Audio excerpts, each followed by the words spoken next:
about all people coming from Africa. I'm talking about the later miscegenations and the mixings that would bring us to this point. Yet we can let them say that and we don't question. We can look at people's face and the texture of their hair and the width of their nose and never wonder if they are of color or not. But what J.A. Rogers did was that he took pictures, and what makes his presentation and his work so strong is the pictures that he has in Sex and Race, Volume 1, 2, and 3. And to understand why that brother would even have written that book. And this is what he said in terms of sex and race. This is dedicated to a better understanding among all the varieties of the human race. The merest common sense calls for such an understanding. Racial doctrines as they exist today negate intelligence. Indeed, they furnish a paradox that exceeds any of the extravagances of Gilbert and Sullivan. In other words, it was story time. For instance, we had the great dictators, Hitler and Mussolini, openly saying that race is a fraud, but cynically using it to unite their gullible followers. At the same time, the two great democratic nations, Britain and America, while condemning fascist and Nazi doctrines and proclaiming equal justice for all, were using race as a fetish to keep their own citizens and subjects divided. White people were never set that mankind began as a single family, that the family circle widened and widened until it broke into segments. And with that came the illusion that the segments were no longer parts of the circle. But thanks to mechanical progress and the spread of knowledge, the segments are coming together again. The various ends are being united. The cycle is being completed. And a single understanding family is once more being formed. Already among men of goodwill in many parts of the world, this understanding, this sense of unity exists. The Second World War began. And I want to say this again so we can understand, because as a social studies teacher, it's always very important that we look at certain things very important, and we always lose certain information when we take it to the book. So I'm going to say this again. The Second World War began as a fire set by fascist looters in a black neighborhood called Ethiopia. World War II began when Italy invaded Ethiopia. You've got to look at this historically. Benito Mussolini started the fascist party legally and officially in Italy in 1923.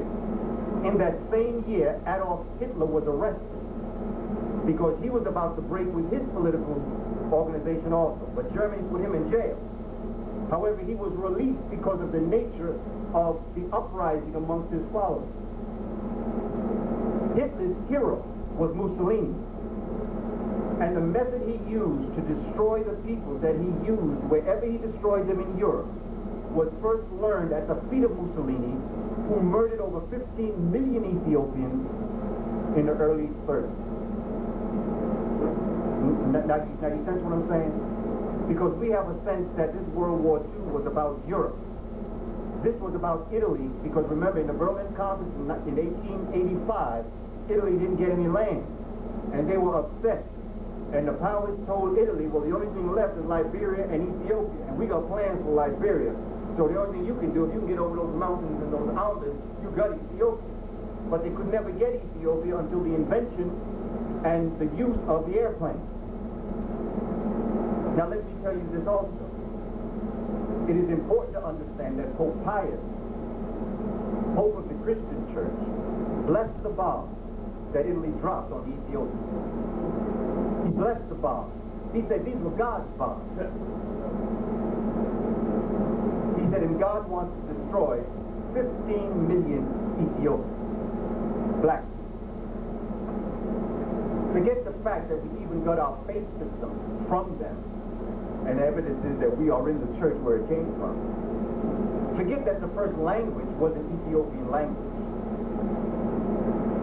Forget that the first Christians were African. It's time to bomb them. And so Pope Pius blessed the bomb that would be dropped on Ethiopia. So when you're looking at this and looking at World War II, and you're looking at Pearl Harbor, and you're looking at all these fantastic stories that they would want us to believe was the problem with the world wars. The problem with the world wars was based on race. Remember, what happened after 1885 and all of these European countries get into Africa. Well, in World War I, France brings over their brothers, their peoples from Senegal and Cote d'Ivoire. Britain brings their people from where they are.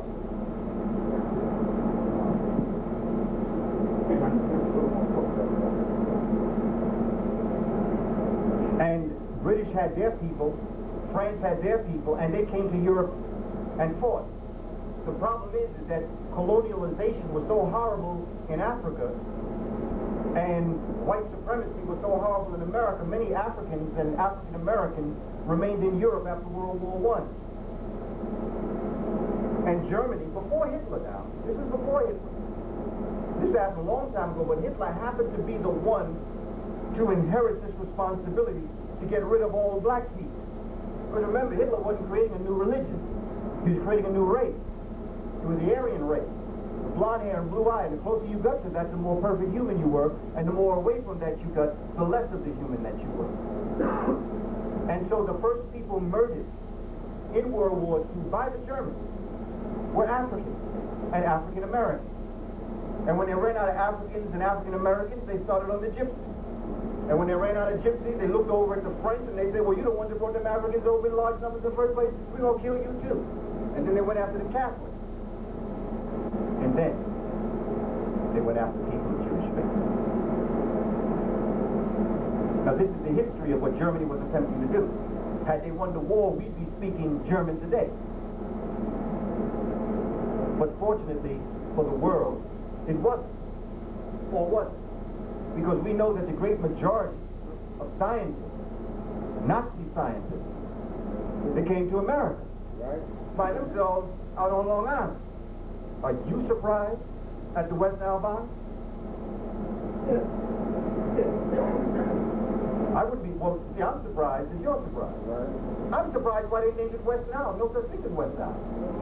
Now run north to south. What did I go west? I don't understand.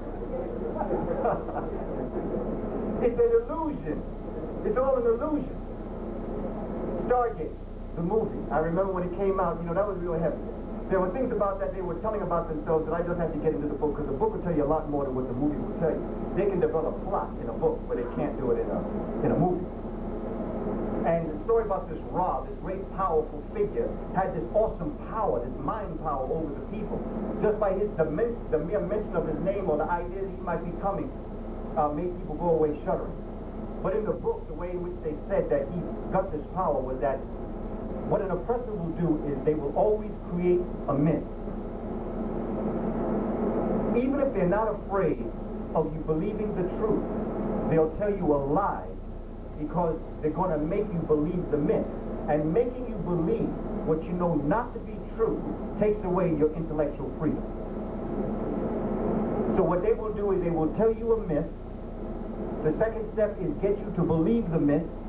And the third step, a lot of it happens to the person himself or herself, is that they form the habit of believing the myth.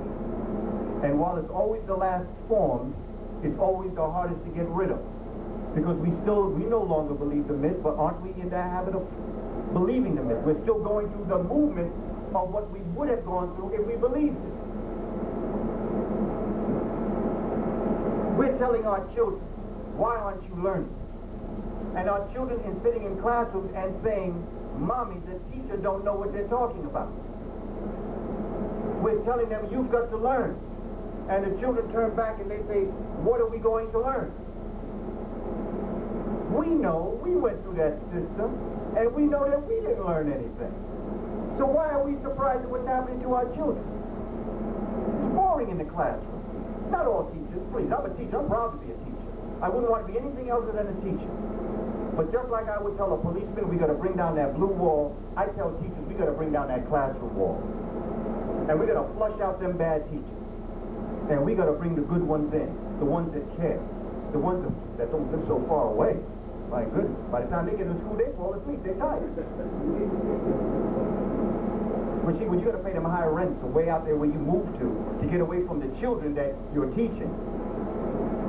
You leave your children in those schools, in your private schools, paying all that big money, by the way, that you get by miseducating